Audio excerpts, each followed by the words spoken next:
Hey guys, I wanted to stop on here really quickly. I'm kind of in the middle of between readings and sessions, but it is Friday and I've posted stuff on my Patreon and I've posted stuff up on my website, and I'm getting ready to start posting stuff up on my inventory on my shop for my banishing and binding spells, and also some of my spell work that you guys have been waiting for to further explain a little bit of the binding and banishing and spell work that we have been doing together.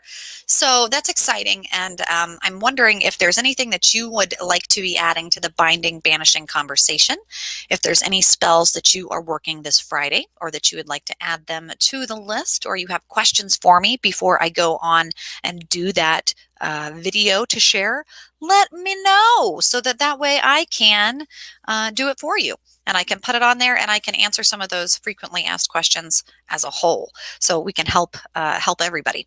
But you guys, I hope you're having a wonderful Friday. I wanted to give you a live astrological reading of kind of what to expect and then pull a few of my cards. This is a deck that I'm getting ready to actually be collaborating with a really good friend of mine who does amazing astrological work. Seeing how far that he has come in his mind power of going into this astrology and adding the math. I'm going to be going through the major and minor arcana decks with the Gypsy Tribe members, and then offering this kind of collaborative class for people to make and exaggerate their own deck. So this is my Mimbarang deck.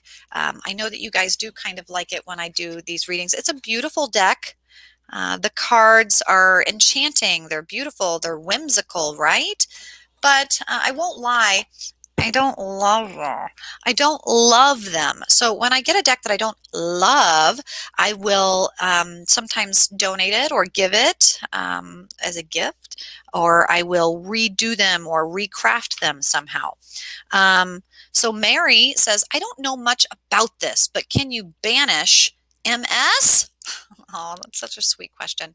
Um, when it comes to MS, when it comes to any health, physiological ailment, yes, we can. We can try. We can do our very best. And so just kind of in a light space, let's just talk really lightly. Okay.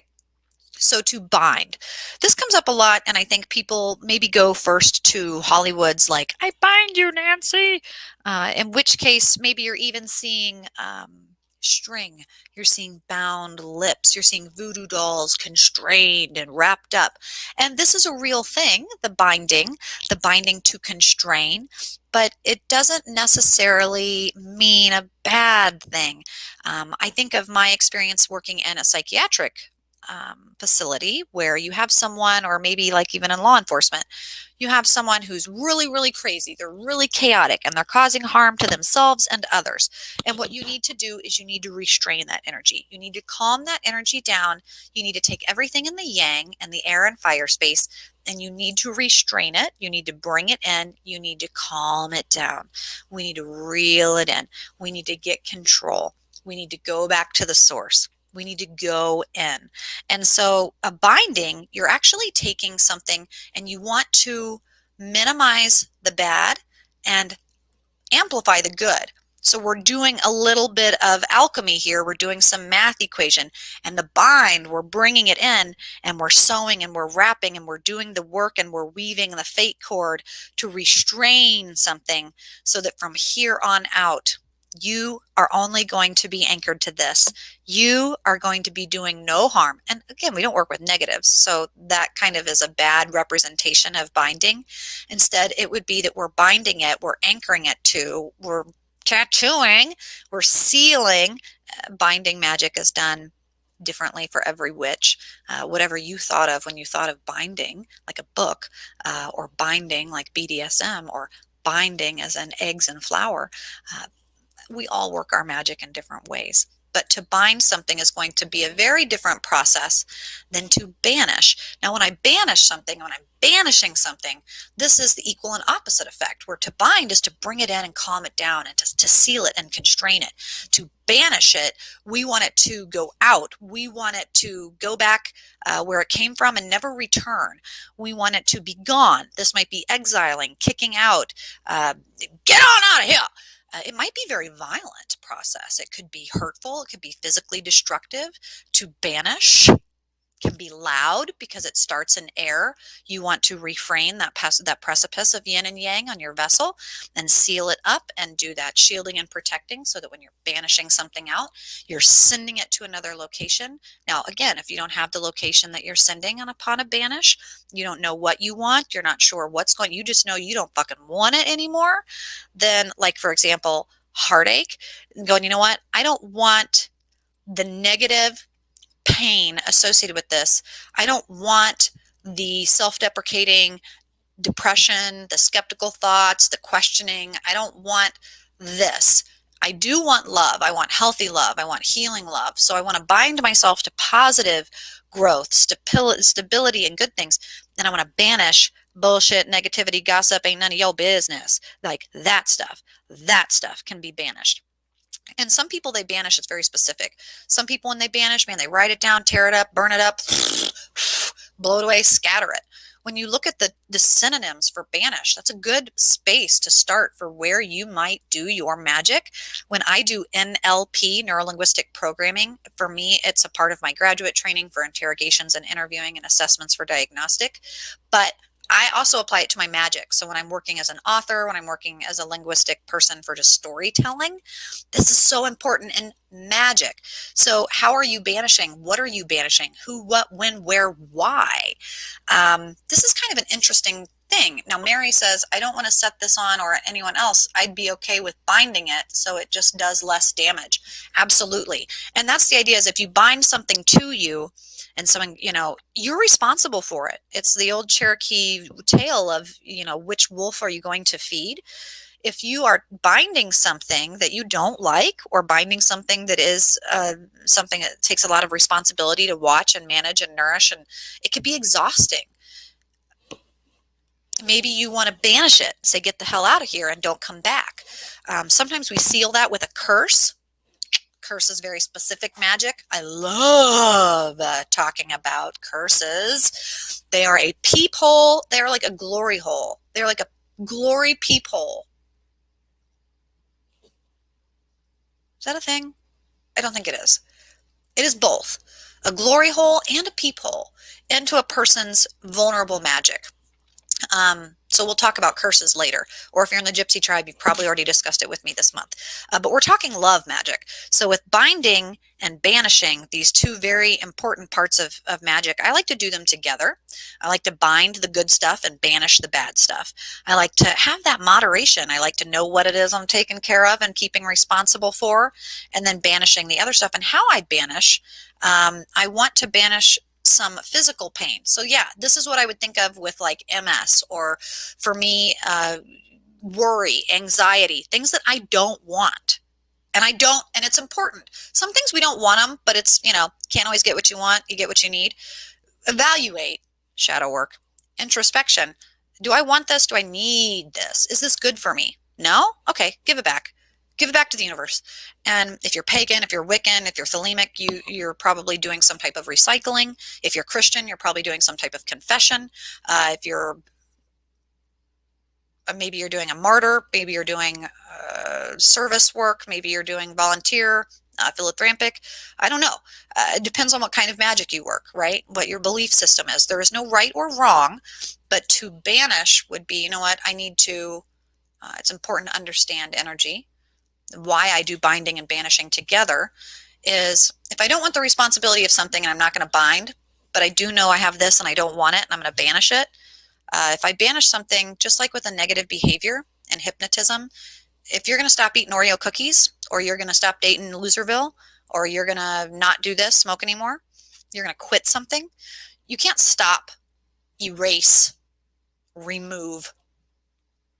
If you suck the water out of the Grand Canyon, something will be there, right? We all, at least in the paranormal spiritual, we come to terms at some point with this kind of believed agreement that energy doesn't die, right?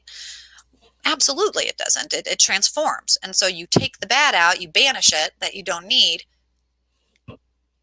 If you're not careful, if you don't put a positive intention in there in its place, guess what comes right back? Especially if you're not watching. Erosion. Water finds its way to trickle right back in. And it's not that you didn't do anything. It's that you weren't preventative. It's that you weren't having action in an action space, because air and fire is this, you have to act when you remove. Even to be silent means to do something. So to send it out, you say, you know what, I don't need this pain. So you could be writing down the pain. You can do all this, but then what you're going to do is then replace it with something that feels good. So maybe some CBD lotion. So instead of feeling that pain, you feel it. You're crying. Oh my God, I'm in so much pain right now. I hate this. If I'm having an anxiety attack, I'm having panic. I fucking hate this. I can't stand this. I get blah, blah, blah, blah, blah. I'm going to write it down. I'm going to write it down. I don't need this. I'm going to tear it up. I'm going to give it back to the universe. Recently, we did some like peanut butter on pine cones with birdseed, and gave all of our bullshit to the animals and to the forest. Knowing that you are giving something with mindful intent, and that in return you owe yourself something, and that you're going to put something there, and that the universe knows that you want love, that you want good feeling, that you're going to spend money on a massage, that you're going to meditate, that you're going to listen to some binaural beats, you're going to put some CBD oil on, you're going to sniff some peppermint, you're going to stretch your body, you're going to take an Epsom salt bath with some baking soda. You are going to not just do this, but you're then going to tell the universe, take this, I give it to you, right? Take this, God, take it for me, and recycle it.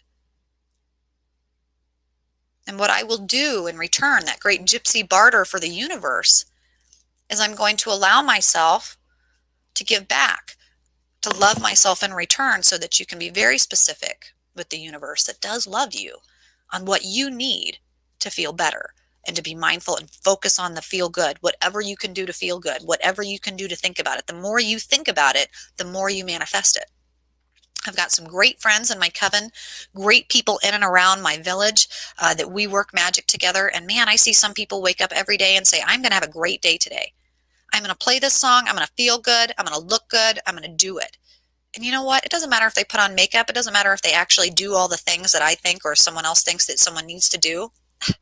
They fulfill that intention. They do it. They focus on their reality, and it becomes. Katie says, I allow myself 5 minutes to deal with whatever it is. Then I suck it up and push forward. It's my way of saying, I've got this. Katie, I love that, because it's that magic of knowing you need to go forward. That if you go back and you go, every time that you fall back, it is, in essence, this. And if our thoughts, our feelings, and what we say and what we do, and that energy is working in this way, right? It starts right here. It starts right here. And it's expanding, ever expanding out, like sacred geometry and math shows us. And in this space, that if we go back, it might take us back into the past. It might take us back into that trigger. It might take us back into that spot that we're feeling again. And we don't want to think and feel. We don't want to have depression and anxiety. We don't want to overthink and overfeel. Instead, to stop crying. I did this all the time. Like if you're in training and you're crying and you've met that, you're pushing yourself and you just can't anymore. And you say, you know what? Either you decide to stop and you just can't because you've thought and felt enough about it that you stop, or you go forward. You go forward. You talk yourself through it and do it. You go through air and fire. You know it will be hard, but you're at least halfway there. If you get through it, you get to the end, and then you start back at the beginning through earth and go right back. But you will get to that space going through it. It's so beautiful, Katie, to know that that is how you process, and that that is where you are going, and that you at least know that you have a destination, and that it's not where you've been, it's where you're going. I struggle sometimes in my own anxiety, and I feel like one of the major humps or hills for my physical pain, with polycystic ovarian disease, with endometriosis, with some of these issues, with my gastrointestinal stuff after the removal of my gallbladder, and after I had the systematic infection, after I had all of this stuff happen a few years back. Gosh, I kept really struggling in my mind and in my heart, because I wanted to feel like I used to. Why can't I do what I used to? Why can't I run the mile as quick as I used to? Why can't I feel like I did back then? What have I been doing wrong that has gotten me here? And you know what? That was going back. That's going back. It's a perfect example.